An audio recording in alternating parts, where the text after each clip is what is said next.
Ma'am பாசிசத்தை பத்தி என்னன்னு கேட்டாங்க. அப்புறம் பாசிசம் பாயாசம்னு அவர் சொன்னாரு. பாசிசம்னா என்னன்னு யாராவது சொல்ல முடியுமா? பாசிசம்னா என்னன்னு ஒரு 4 வரிகள்ல மேடையில வந்து யாராவது சொல்றீங்களா? இளைஞர்கள்ல ஒருத்தர், யாராவது ஒருத்தர். பாசிசம்னா அதாவது ஒரு ஸ்டேட் எடுத்துக்கோங்க, ஒரு ஸ்டேட்ல ஒருத்தர் தான் ஆட்சி பண்ண முடியும்.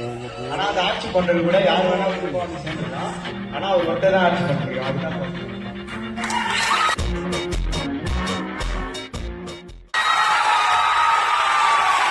மேம் இன்னொரு கொஸ்டின் கேட்டாங்க.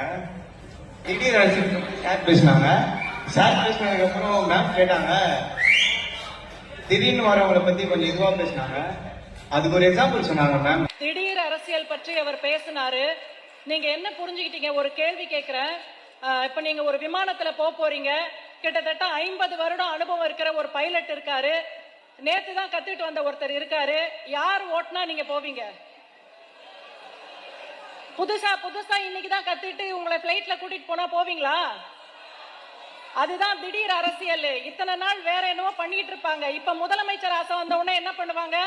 கூட்டம் கூடன உடனே நான் தான் முதலமைச்சர்னுவாங்க. அதாவது 40 வாட்டி பைலட் ஓட்டுனவரை வச்சு கம்பேர் பண்ணி பேசினாங்க. இப்ப புதுசா பைலட் வரவரை வச்சு கம்பேர் பண்ணி பேசுறீங்க மேம். ஆனா அது அப்படி இல்லை மேம். புதுசா வரவங்களே நம்ம ஏற்கணும்.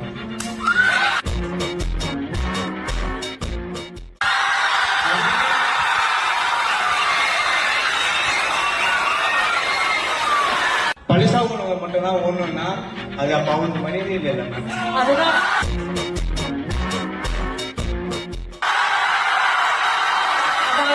தேங்க்யூ. களத்துல யார் வேண்டும்